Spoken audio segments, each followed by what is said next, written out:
India voice, आपकी सोच, आपकी आवाज।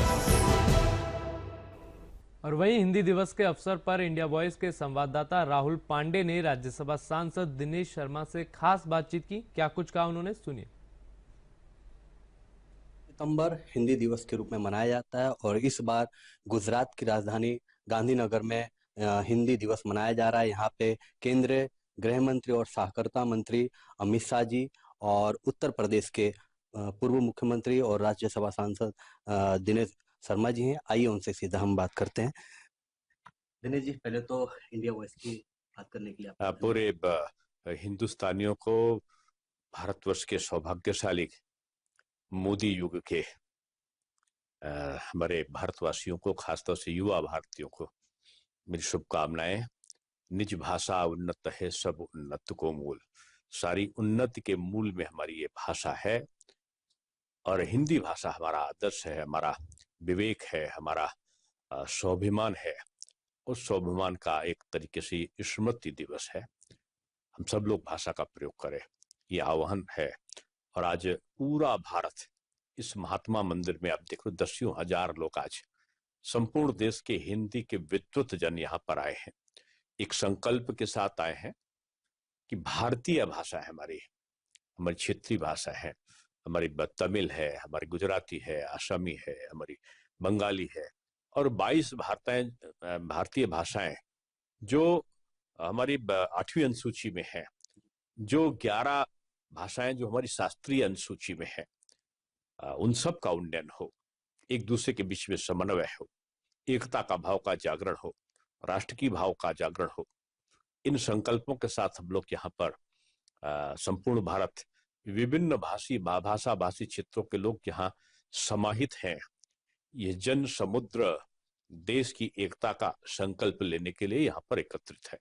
सर, खास करके अमित शाह जी ने भी कुछ समय पहले कहा था कि लोग जो आज के युवा हैं वो इंग्लिश को ज़्यादा प्रेफर करते हैं, लेकिन हिंदी बोलना चाहिए, हमारी मातृभाषा है।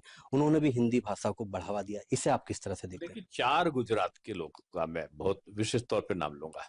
सरदार वल्लभ भाई पटेल हिंदी के बहुत बड़े पक्षधर थे और महात्मा गांधी बापू तो हिंदी के लिए बिल्कुल एक तरीके से आंदोलनरत हो गए थे और उन्होंने संविधान सभा में हिंदी को उचित स्थान मिले, इसके लिए बहुत सद प्रयत्न किए।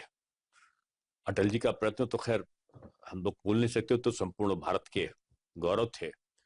लेकिन मोदी जी के आने के बाद से 2014 से लगता है कि हिंदी भाषा के उन्नयन में 4 चांद लग गए और आदरणीय अमित शाह जी जब से गृह मंत्री बने हैं, मैं समझता हूं कि जो 22 हमारी 8वीं अनुसूची की भाषाएं हैं और जो 11 शास्त्रीय भाषाएं हैं, उनमें पर लग गए उनकी समृद्धि का।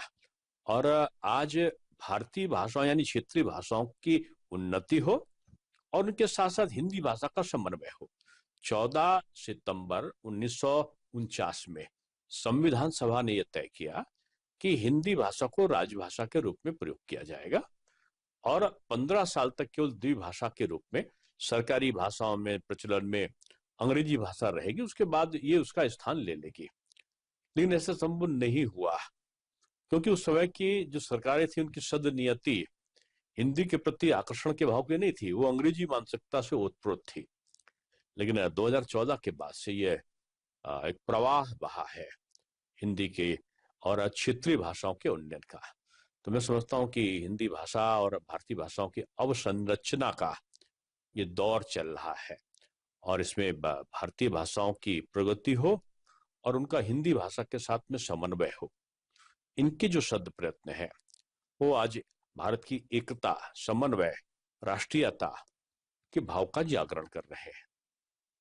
सर, खास करके वोट चोरी को लेके जितने विपक्ष हैं और अभी अखिलेश ने भी कहा है कि जनता अब रोड पे आएगी, और खास करके फिर प्रधानमंत्री मोदी जी ने जिस तरह से कहा है कि जितने भी स्वावलंबी और प्लस कि जो भी यहाँ पे स्वदेशी अपनाओ और जितनी भी विदेशी जो है वस्तु उसको हटाओ, तो इसे आप किस तरह से देखिए, भारत के प्रधानमंत्री राष्ट्रवाद की बात कर रहे हैं जी। और विपक्ष के लोग कुछ महाशक्तियों की तरीके से भारत को कमजोर करने की कोशिश कर रहे हैं। महाशक्तियां भी, और हमारा पड़ोसी देश पाकिस्तान और बांग्लादेश भी चाहता है कि भारत कमजोर हो, मोदी जी कमजोर हो। दुर्भाग्य है कि हमारा यहाँ का विपक्ष मोदी जी को कमजोर करके राष्ट्र को कमजोर करने का षड्यंत्र कर रहा है। उनकी मनोभावना में साथ हो रहा है।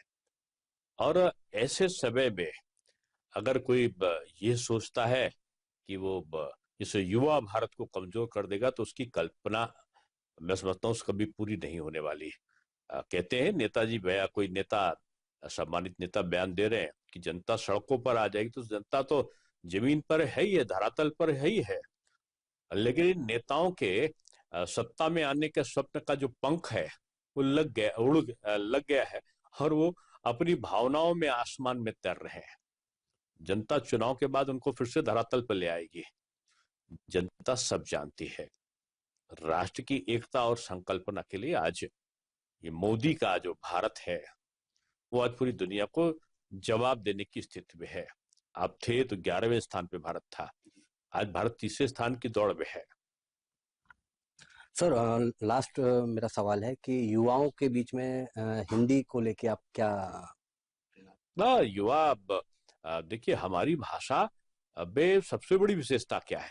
वो समुद्र है जिसमें तमाम नदियां आकर जैसे मिलती हैं और मिलकर वो समुद्र के रूप में धारित होती है। वैसे ही ये हिंदी भाषा है। इससे तमाम अन्य जो भाषाएं थी, चाहे वो तमिल के शब्द हो वो भी इसमें है, चाहे पंजाब के शब्द हो वो भी इसमें है, चाहे उर्दू के शब्द हो वो भी हिंदी भाषा में समाहित है। हिंदी भाषा का विराट हृदय है जिसमें अन्य भारतीय भाषाओं का समाहन सुनिश्चित।